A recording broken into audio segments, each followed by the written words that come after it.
All right, good morning. Welcome to the another edition of the World Bank Tokyo online morning seminar.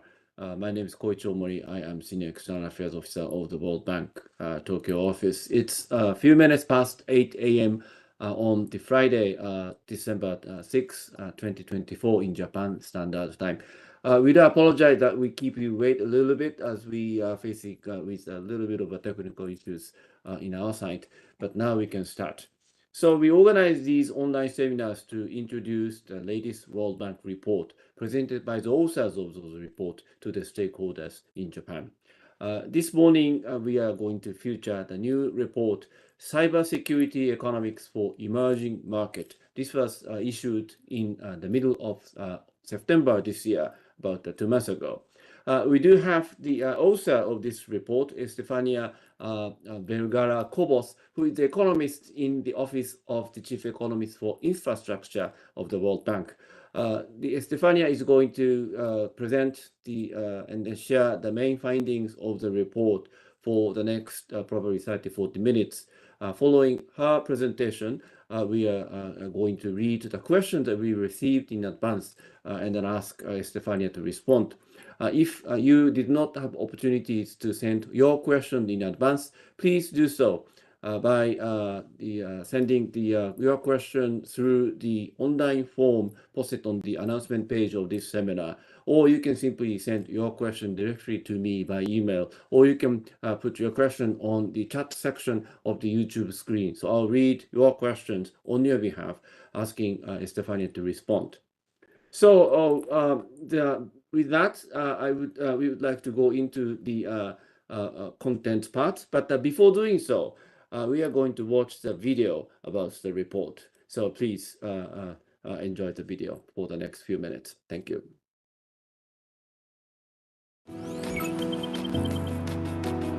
The wheels that keep societies running are more connected to the internet than ever, exposing us to the dangers of cyber incidents.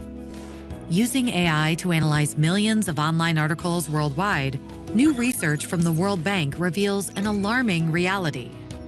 Cyber incidents are on the rise everywhere, especially across developing regions. Their cost skyrocketing. And what we know is just the tip of the iceberg. The impact is likely higher in developing countries where rapid digitalization outpaces cyber protection and resilience. With persistent threats to critical infrastructure, cyber incidents are also endangering our lives. Key sectors like healthcare, finance, telecoms, and public services are prime targets. Cybersecurity is essential for the inclusive, sustainable development and growth of nations. Safeguarding the most vulnerable and supporting the success of small to medium-sized businesses. We must work together on efficient strategies. Protecting our future means recognizing cybersecurity as a necessity, not an option.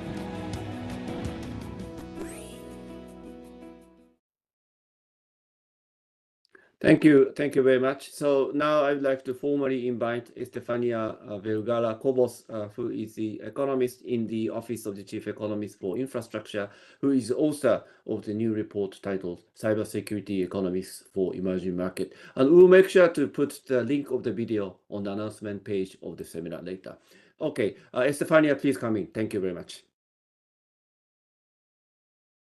Thank you very much, everyone, and thank you very much to the organizers for this kind invitation and to the audience for connecting with us this morning. So as you saw in the video, the title of this report is Cybersecurity Economics for Emerging Markets.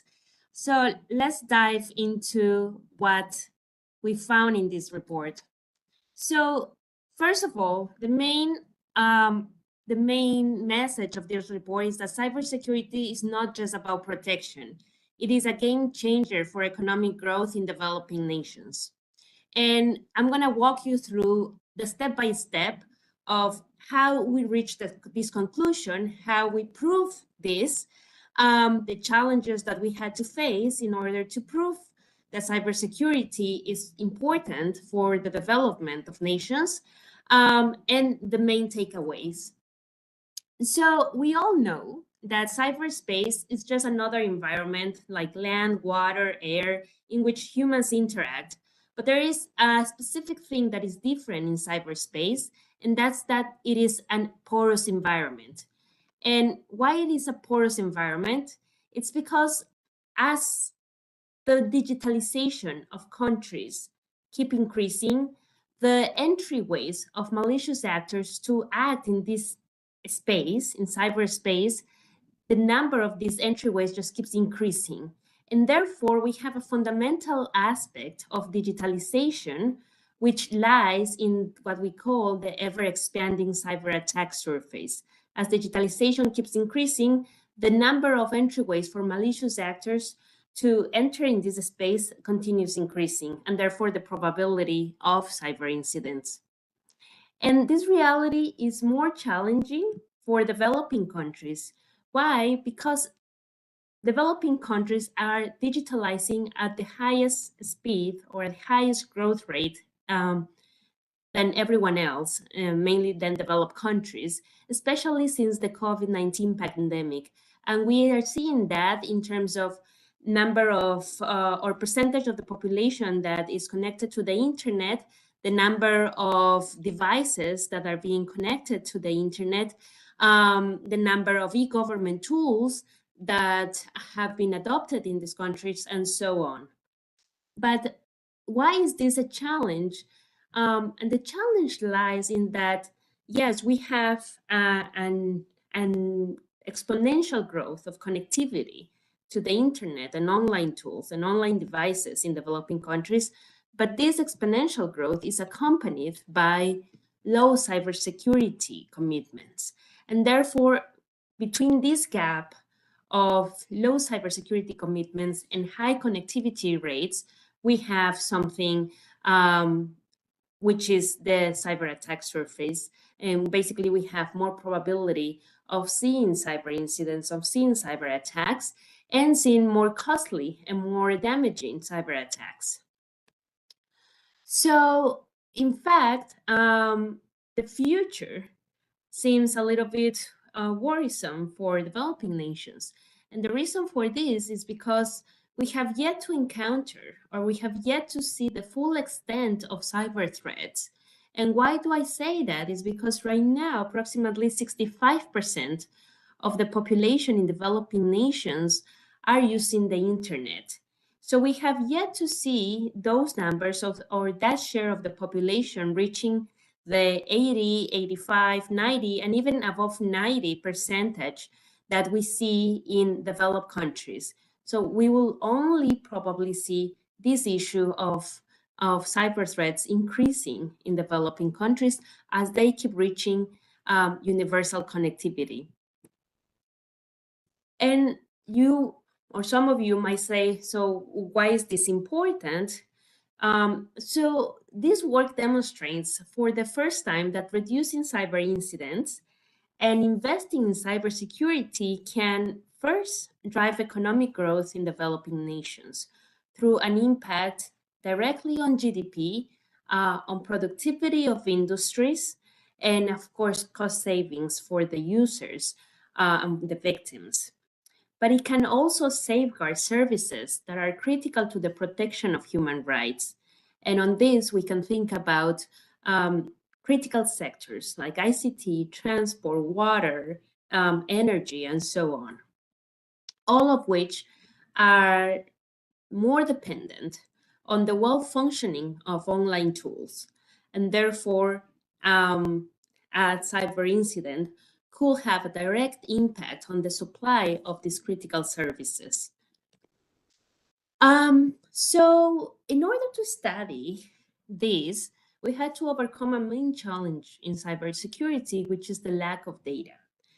And for this, specifically the lack of data on cyber incidents. So before we started this project, there was really not much data on cyber incidents in developing countries. So we had to build our own database, which we call the World Bank Media Disclosed Cyber Events Database.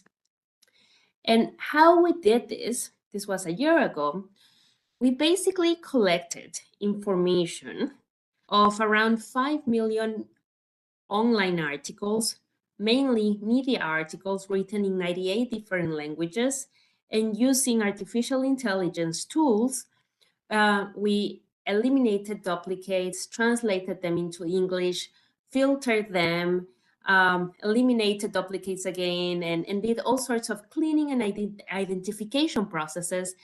And we reached a final database of proven this and nationally relevant cybersecurity incidents in approximately 190 countries in the last years. And this database is about 30,000 total articles. This database was merged with another database that uses a similar process from the University of Maryland. And through this cooperation and through merging these two databases, we ended up having a good amount of of cybersecurity incidents, and in which I said like 190 countries in the last decade. And with the help of our colleagues at the University of Maryland, we also managed to know a little bit more than just the number of incidents per country, but also in what industries these incidents happened, basically what was the motive of the incidents, what was the reason, the type of incident, and other characteristics. So we are pretty confident that now we see, or we have information to see the first, or to give the first look of the cyber incidents landscape around the world.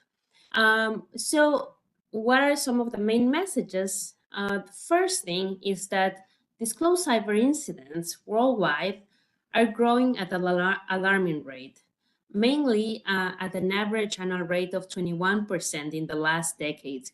If you think about this, an average rate of 21%, if you add this through the years, it's basically indicating that cyber incidents are growing at an exponential rate. And what are the main factors impacting this growth? Well, as you can imagine, cyber incidents increase when there are geopolitical tensions.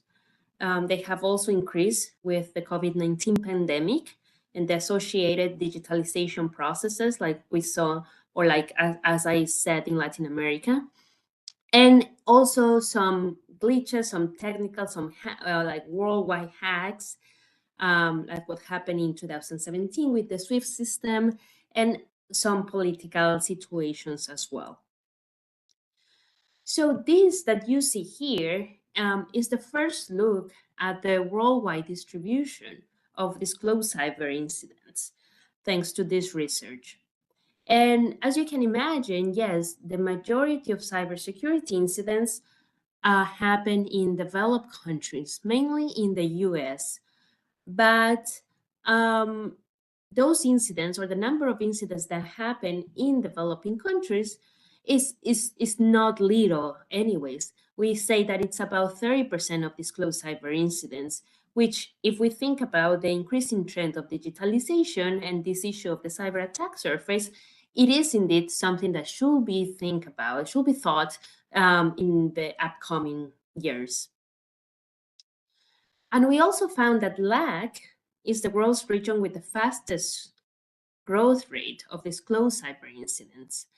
And this is a direct product of the effects of the COVID-19 pandemic that led to an 145% increase in Internet of Things devices, a 280% rise in e-commerce volume, and greater adoption of e-government tools. These together created this very accelerated rate of cybersecurity incidents in the region, in which, if we see by number of incidents, we see that, yeah, the countries that have higher population, like Brazil and Mexico, are the top countries in the region to receiving cybersecurity incidents. But if we see at the per capita terms, other countries like Panama, Costa Rica are highlighted. And this is something that must be thought about by world leaders. But these are not only the reasons why this has happened in Latin America. There is also an issue with commitment gaps, as I was explaining at the beginning. So Latin America and the Caribbean rank at the lowest end in terms of cybersecurity commitments. Cybersecurity commitments are distributed in 5 categories according to the ITU: capacity building, organizational structures, international cooperation, legal measures, and technical measures. In terms of how much the countries rank on these 5 pillars, we have an overall rank for the region. And this gives us that North America and ECA rank first, Sub-Saharan Africa ranks second to last, and Latin America and the Caribbean rank last. However, not all are bad news for developing countries. We do see that a lot of countries, mainly low-income countries, are making remarkable advances in this path towards cybersecurity. And this is the variation in this score that I was talking about, cybersecurity score, from 2020 to 2024. So in the y-axis, we see the variation, the increases or decreases that a country made in this cybersecurity score from 2020 to 2024. In the x-axis, we see the exposure level of countries. So as you can see, we basically have, or we can divide this panorama into 3 colors. Yellow colors are those that are making remarkable advances. So above median advances in terms of cybersecurity. At the right-hand side of the orange line, we have countries that, yes, are highly exposed, but they are making advances towards more cybersecurity. At the left-hand side of this orange line, we have countries that, even though they are not highly exposed, they are still making remarkable advances towards cybersecurity. And a lot of those countries are low-income countries or low-middle-income countries. So we see progress, and we see some sort of prevention around the world. In the pink area, we have countries that are making some progress, below medium progress, but some progress. Some of them are highly exposed, some of them are not that exposed, but we have the majority of them are middle income countries that are probably ranking very high, and that's why they are not making like this remarkable progress like the low income countries. And below we have the blue area, in which we basically see high income countries that are perhaps already ranking at the 90s, 100s, and that, yes, they are highly exposed, but they have good levels of cybersecurity, at least in terms of the 5 pillars that are measured in the ITU Cybersecurity Index. So based on this, we thought about a cybersecurity economics framework. So what are the economics of cybersecurity? So the story goes like this. First, we have threats. The threats are somehow they get translated, or some of them become cybersecurity incidents. And these incidents somehow become effects or harm. But in these 2 relationships, in these 2 functions, we have some inputs.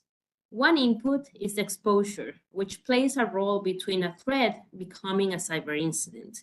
And there are different types of exposures per country. We have social factors, economic factors, as well as political, technical, and digital factors. And we also have the cybersecurity factors at the top, which comes from cybersecurity commitments made by all agents in the economy, like individuals, firms, organizations, and governments. The efforts of these entities play a role before the cyber incident takes place. This is when threats could or could not become cyber incidents, and after a cyber incident takes place, and it could or could not become an effect or harm or an impediment to socioeconomic progress. So based on this idea of the economics of cybersecurity, we have here what is the risk assessment scenario worldwide in 2024, in which in the y-axis, again, we have the level of protection of a country, an index that goes from 0 to 100. And in the x-axis, we have the level of exposure of the country, against an index that goes from 0 to 100. So if we divide this by 4 in the 4 quadrants, using the median levels of each axis, we can say that we have these 4 zones. The first one, the green area, the rapid response zone.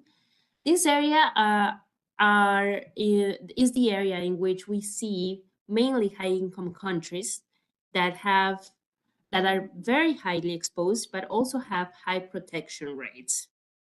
I said that this is the area of rapid response because these are countries that probably need rapid responses, responses that are dynamic, that are at the top of the technology, and that continuously need to be innovating in terms of the cybersecurity measures and tools that they implement, because yes, they are in very high levels of exposure to cyber threats.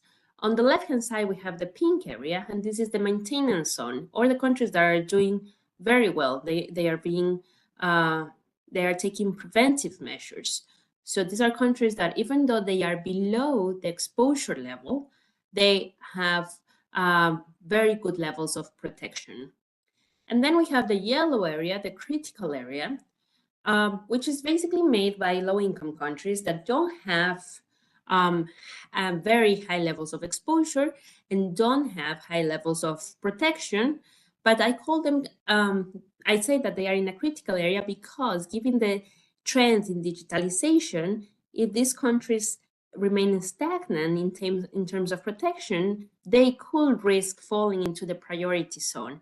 And if they fall into the priority zone, then we are in trouble, right? It's countries that have very low protection, but are very, very highly exposed, and therefore they are at risk of harmful cyber incidents.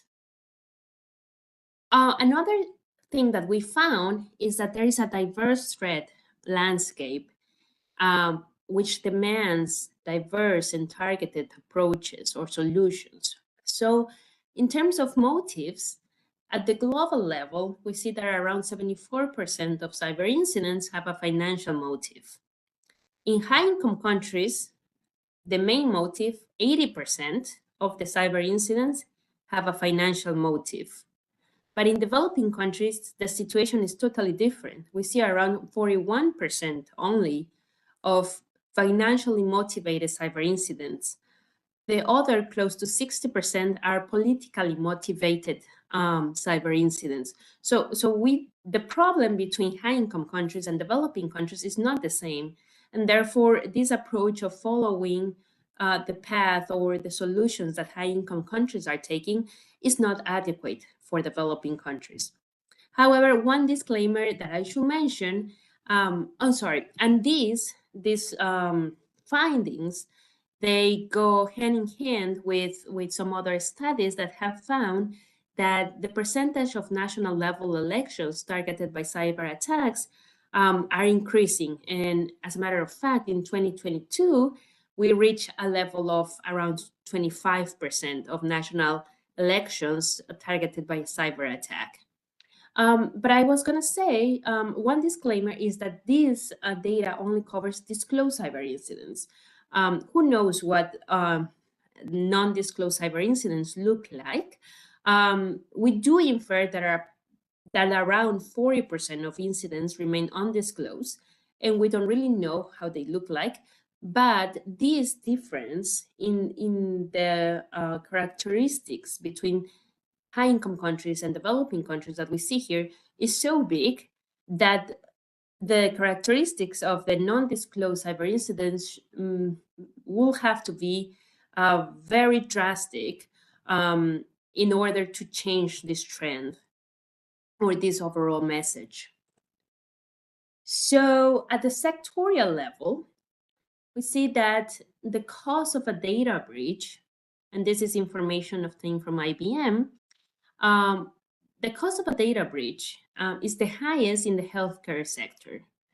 And the reason for this, well, many studies have identified that confidentiality in data is one of the main drivers for malicious actors. Then it follows financial institutions, which again have this source of having this source of characteristics of having confidential data from users. And then we have pharmaceuticals that have basically a good amount of monetary assets. So there are studies that have identified what are the drivers for cyber incidents, and assets, either in the terms of data, the type of data, the more confidential, the more the more desired is that asset, and monetary assets as two of the main drivers for malicious actors.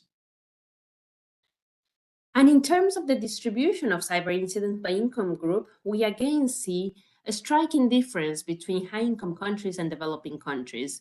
While healthcare and social assistance is the top sector targeted in high-income countries with around 16%, followed by public administration and educational services. In developing countries, we see around 33% of cyber incidents going to the public administration, following by information and communications and finance and insurance. And as I said, could this be a different, could this be caused by different reporting rules and or cybersecurity challenges? As I mentioned, we will have to see a striking difference or something totally different happening at the undisclosed level in order to see a change in the overall trend of what we see at the disclosed level, which is this one. So from this, we have a few messages in terms of what do stakeholders need to do in each of the main sectors. So in finance, I will recommend to focus on the two best practices working well in high-income countries. This is, high-income countries have thought about a market approach and a regulatory approach. The market approach is that one in which countries are fostering a competitive national cybersecurity market for cybersecurity products and services tailored to the needs of the local financial institutions. How, for example, supporting startups. And at the regulatory approach, we see that these countries have established robust regulatory bodies that continuously monitor the safety and stability of the cybersecurity aspect of financial institutions. In terms of healthcare, so what's happening in high-income countries could serve as a warning for digitalizing, for the highly or rapidly digitalizing healthcare sector in developing countries. So it's important to recognize this sector as highly attractive to malicious actors. And as more clinics, hospitals, institutions in the healthcare sector in developing countries continually become digitalized, it's important that this digitalizing process goes hand in hand with cybersecurity efforts. Then we have the public administration, which is a priority for all countries, and it must be continuously implemented preventative measures. And then we have perhaps one of the most important sectors, which is the critical infrastructure, utilities, energy, transport, ICT. It's important to recognize cybersecurity in this sector as essential for safeguarding the services that these industries provide, which are closely linked to human rights protection. Therefore, we have to think about cybersecurity for critical services in a completely different aspect or area. So we know, or we can infer based on this, that cybersecurity is essential for the socioeconomic progress of nations. But the question is, how do we prove it? So we have the data, we have the hypotheses and the descriptive statistics, but now how do we prove that cybersecurity is important for developing nations. As economists, what we did is basically we ran some econometric models, and I'm gonna try not to bore you too much with these models, but basically what we did is we tried to find what is the correlation, the causal relation of having good cybersecurity commitments in a country and how this affects the performance of industries in this same country. So in one side, we have the compound growth rate of an industry in a given country. In another side, we have the level of cybersecurity commitments that the country in which the industry is operating has, and the level of vulnerability of cyber incidents of the industry. So this is a way, as I said, to capture the correlation between the level of commitments in a country and how that affects the performance of an industry. And this is something that is upcoming in a paper soon to be published. And what we found is that given countries' initial levels of cybersecurity commitments, the residual growth rates of industries that are more exposed to cyber incidents is negative in countries with low cybersecurity scores and positive in countries with high cybersecurity scores. So, for example, if you see the table, here we see industries most often subject to cyber attacks and industries least often subject to cyber attacks, like construction and agriculture. So amongst the most often subject to cyber attacks, we have, for example, wholesales.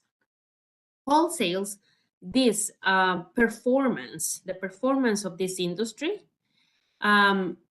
or controlling for everything else, is negative in countries with below median cybersecurity scores, but is positive in countries with above median cybersecurity scores, meaning that if this industry operates in a country with good cybersecurity commitments, then it is more likely to make more money, to perform better.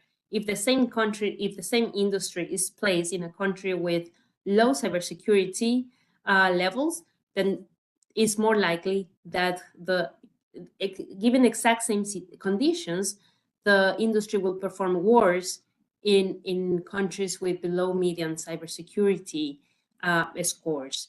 And the opposite happens in the industries that are least often subject to cyber attacks. And then we saw that cybersecurity could also have a direct impact on economic growth. So by doing an analysis on what is the correlation between the number of incidents and GDP per capita, we basically found that the correlation is higher in absolute terms in developing countries than in high-income countries, meaning that the economic impact of cyber incidents is likely to be higher in developing countries. And here, basically, these relationships or this framework that I was talking about in the beginning plays a role, how cybersecurity can actually mitigate the effects of cyber incidents or the relationship between cyber incidents becoming actual harms to the economy. So in essence, we see that a developing country that reduces its major disclosed cyber incidents from the top quartile of the distribution to the bottom quartile of the distribution. So if it managed to reduce cyber incidents from around 50 incidents to receiving only 7 incidents, this country could see an increase in GDP per capita of approximately 1.5%. The latest studies in terms of what will be the impact of artificial intelligence or modern artificial intelligence in a decade said that it will be of around 1.5%. So we are talking about the impact of controlling cyber incidents being around the same as the impact of modern artificial intelligence. And then we have some market solutions. For the sake of time, I'm just going to go very brief on this. So there is a problem in terms of the market. The cybersecurity industry, even though is growing at amazing rates, in this year it is expected to grow by 14%. This is around 4 times the growth rate of the world economy. Is facing market failures. So there is an inadequate investment in research and development, low public cybersecurity, and large gap of highly skilled cybersecurity professionals. And this is a market which is largely influenced by high-income countries, as you can imagine, which have substantial procurements. So basically the market is designed to answer their problems and their needs. And as we saw, the landscape is different. So we need also a market that focuses on solutions for the developing world. And as I said, it's a market filled with sources of market failures, especially for developing countries that have low or below average cybersecurity awareness, and this causes major sources of market failures, including some studies find that almost 60% of victims firms translate losses from cyber incidents into price hikes to consumers that are unaware of this. So the lessons learned and the recommendations. So the first recommendation that this book gives, it is necessary to strengthen national cybersecurity industries. To do this, it's important to drive demand, and we can drive demand by investing in public awareness. And this could also have a direct impact on reducing sources of market failures.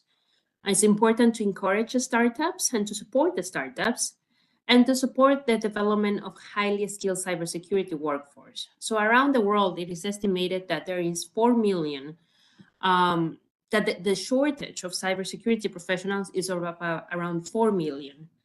And this is equal to around 2% of the world's unemployment.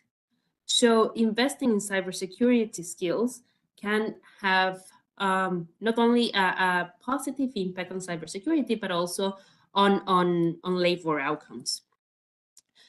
It's also important to create incentives to invest in cybersecurity. We need to rethink about how to assess cybersecurity returns on investment. We are still thinking of cybersecurity as a cost-saving rationale. And this really does not work because we cannot put a price to the data, the privacy, and essential services. It's important to think about different ways to incentivize cybersecurity that is not in the usual way of cost saving or returns on investment. It's important to recognize cybersecurity as a growth driver. And for this, we need shared terminology, standardized and safe collection of data, and strategic planning. It's also good to monitor and act proactively, tracking both short and long-term indirect losses from cyber incidents, focus on emerging technologies such as advanced artificial intelligence and cloud computing, and make sure that regulatory frameworks are up to date, and acknowledge that higher geopolitical risk require more resilient digital infrastructure.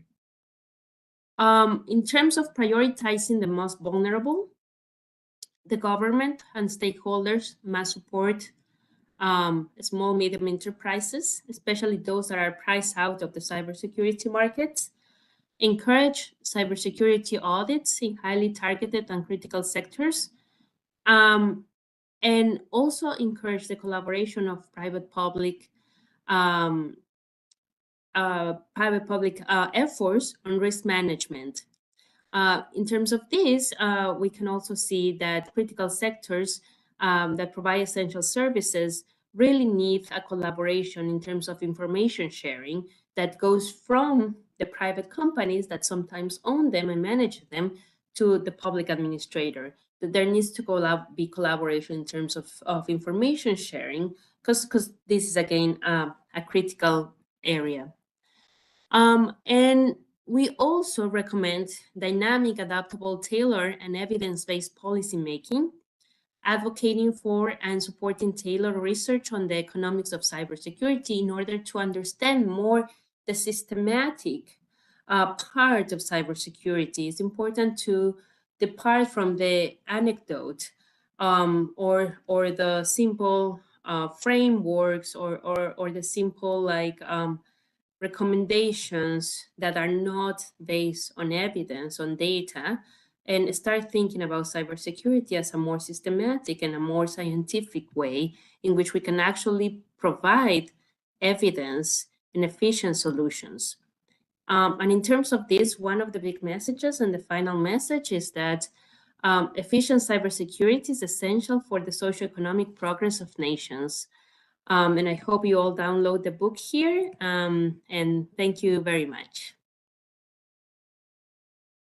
Thank you very much, Estefania, for your presentation, giving us not only just a snapshot, but also the detailed explanation of the point raised by the report. Very interesting, and actually I learned a lot this time. We received some questions in advance. Since those questions came in before the seminar, you sort of already addressed these points. But let me read those questions comprehensively all together and ask you to come in to make additional comment or share your most important point that you would want to emphasize related to those questions. First one, a question came from Fujiwara-san. Thank you for your question. What is the situation regarding the willingness to invest in cybersecurity in developing countries?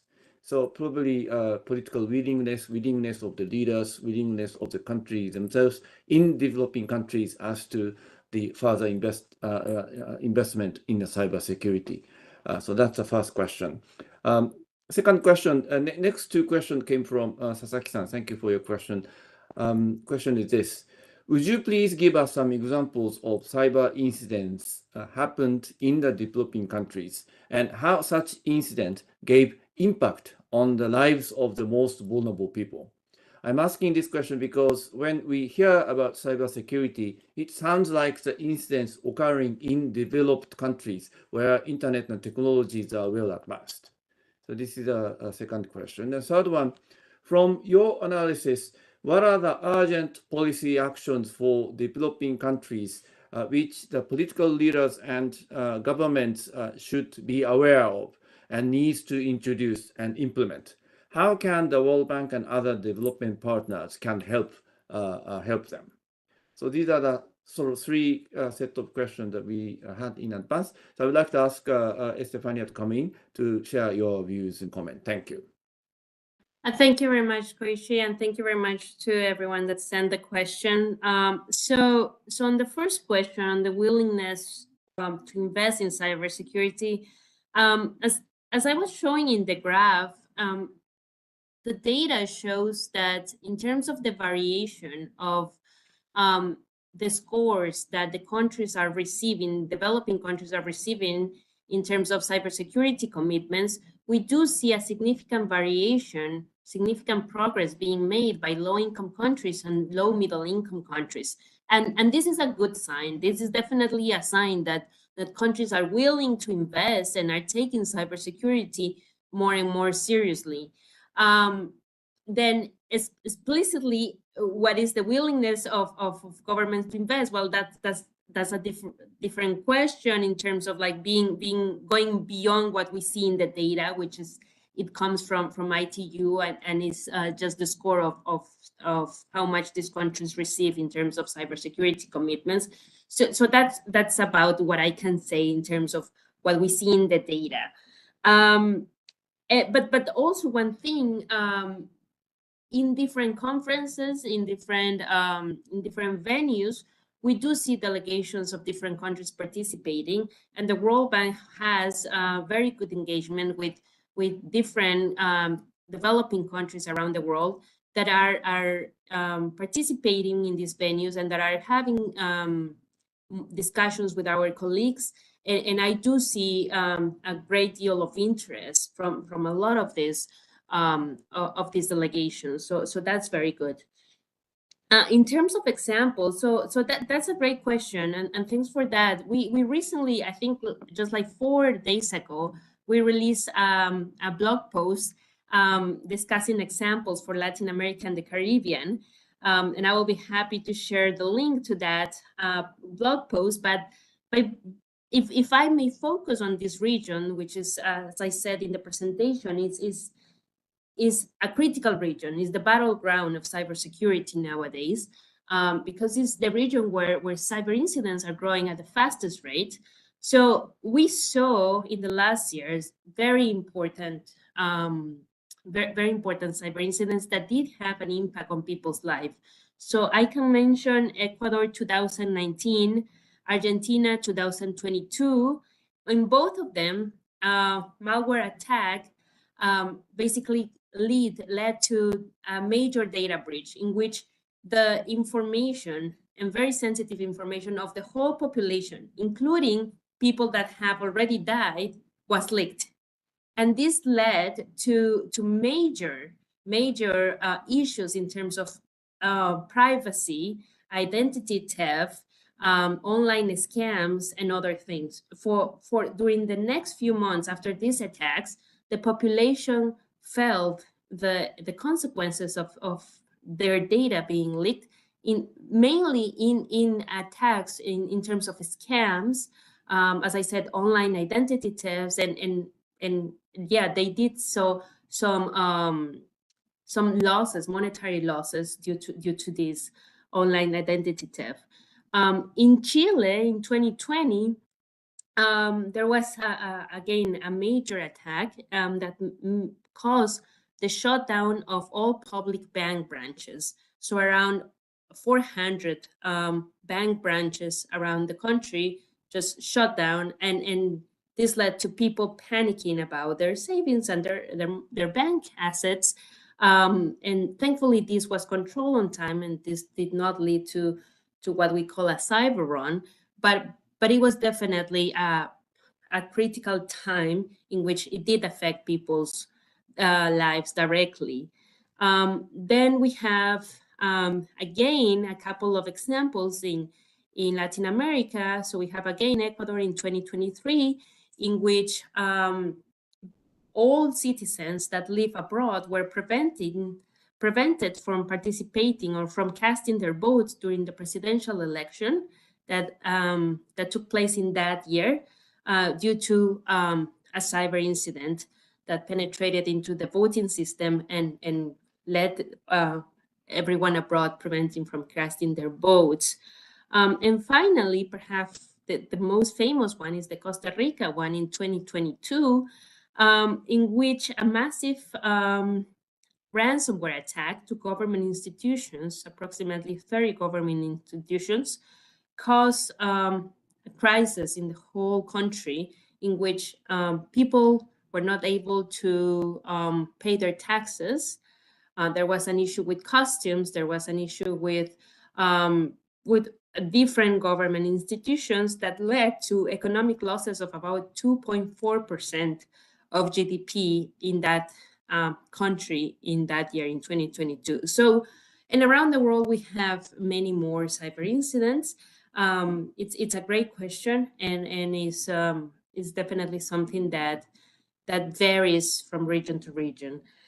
But yeah, it is affecting people's lives. And then in terms of urgent actions, definitely what this study highlights, or what the study suggests as an urgent action, is to start collecting data, and to collect data in a safe and responsible way. We need to know the systematic part of cybersecurity, as I said.